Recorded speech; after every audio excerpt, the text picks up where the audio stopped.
Taken so early. What is focus on MVP side of things, going for a balanced draft so far. Could be a pick comp, absolutely, with the Syndra. Could just be Sion again. Sorry, no, the Sion is banned. Let's see where ADD goes to the top lane pool. A lot of his tank top lane is unavailable.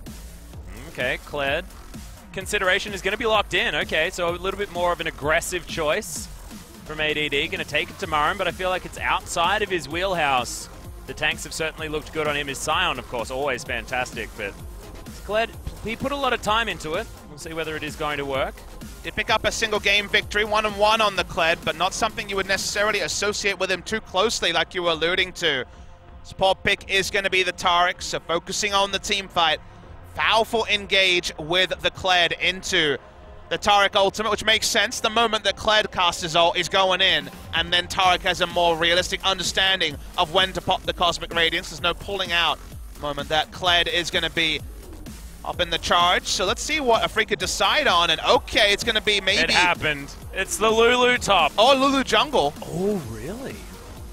That was certainly in the Champion Spotlight when it first came out. Pretty sure Freak was trolling that particular stage. Build a Trinity Force, hop in the jungle, kill some stuff. It's not the worst jungler. It's still very likely to be top lane where the champions are at, but you don't think of Marin as a top lane Lulu player, really. He was back in the day. On a hit build, I guess you could go AP support. It's so surreal. We have to wait for 20 seconds, ladies and gentlemen, because there's an outside chance it's actually going to be a jungle Lulu. It is. It's jungle Lulu. Okay, there we go. So that was my first thought, because not this season. He's had a wonderful season from AD Carry, and now he will have everyone trying to help him, everyone rotating through his lane. Look, there's already 4 of them. Yep, Max already taking a fair bit of damage here as well. Kramer is going to prioritize trying to get the damage on top of him. Oh, it could have gone over to Kramer, but nope. Spirit wants to pick that one up. They're looking for another one as Maha was looking for it. Rocket jump, that's a full Goomba stomp. As ADD's trying to clean up, Spirit is exceptionally low. Doesn't have a flash, but he does have a shield. And Kled not going to survive. Oh, he almost doesn't. Does get a return kill, but there's the flash from Ian. Kramer over to the side. Seismic Shove doesn't find the goodness, but that's a double buff Tristana chasing after a Syndra that had a level at bot lane. Yep, Dazzle going to come down onto Kramer, but he just flat out doesn't care. This auto attack damage. Party. Oh, I've seen this story before. It did not go well for MVP. Who's going to start the dive? Let's see who takes aggro. Well, Max. Maybe Janna. Going to take a lot of damage. Kramer's going to pick up that kill. The rest of MVP a little bit slow, but they do make it down. Really great Howling Gale comes out from Tucson as they do even this one out. Oh, good dodge. Tucson actually navigating this Janna play fantastically well. Some question marks for his earlier play on other supports, but did look great in the Janna game and has turned it up once again. Marin going to get pulled back. Not having the most fantastic time against the Kled. Not a fantastic matchup for Jarvan, but he does fine in it, and you have the all-in potential. I guess the all-in heading towards his Ardent Sensor as well. It's going to be a lot of sensory proficiency from this team this time around. Maybe I won't be able to pull off my colorful language like before. So much censoring.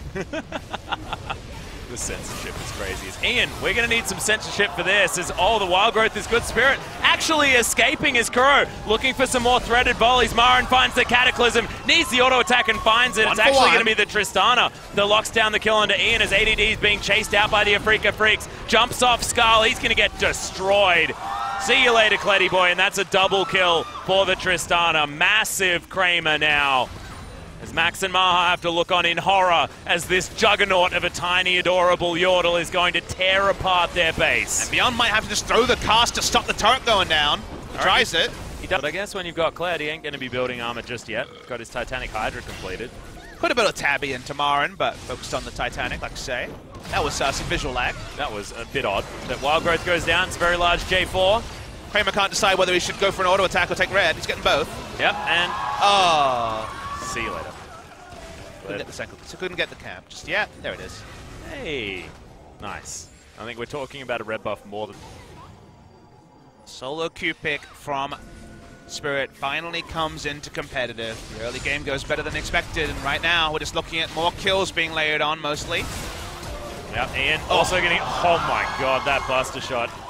Aptly named, and at the same time, the Kled is going to fall down on the other side of the map. Red buff is going to fall. Beyond is actually looking for the deliverance of Kramer, but Redemption comes down. It's like nothing happened as Maha needs to stand in the Cosmic Radiance. He does. It's the only way that they survive, but Beyond not going to survive for long enough. He gets destroyed halfway through the Weaver's Wall as Kuro comes in at exactly the right time. The Freaka Freaks had taken down the turret, but now with 3 members dead, one of them being the jungler, this looks like one of the freest Barons that we have seen so far, and we saw some pretty free Barons. Kramer turns onto it, it explodes, no one can go near, Tarik's not going to be face-checking, Baron to a Freaka, 10,000 gold lead at 20 minutes-ish, gets up to a 13,000 gold lead with a Baron if you don't mind, a couple of Drakes as well. He rolls in, utterly unstoppable, throws in a more Malmortius, and you know, you're right, he could...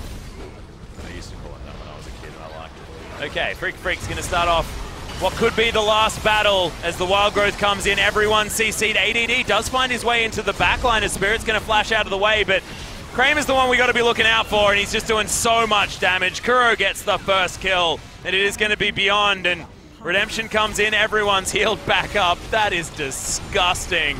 As look at these Nexus turrets erupt under the fire of this Tristana. This is the Freaka Freaks turning around the reverse sweep from MVP, looking for their date with Samsung. They've got some interesting compositions, but look at these heals coming out from the Freaka Freaks. There is no engage that's going to work. Maha finds himself in entirely the wrong position. Everyone melts. The triple kill on the end for Kramer. See you later, Nexus, and welcome to the next round of Freaka Freaks. Denied a reverse sweep 2 days ago. No reverse sweep either, although we go to Game 5.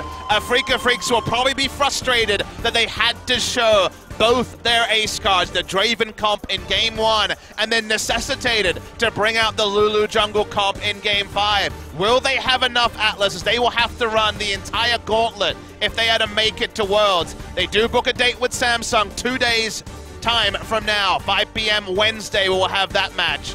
Didn't look on the cards, but this series was a true seesaw. After 2 games, the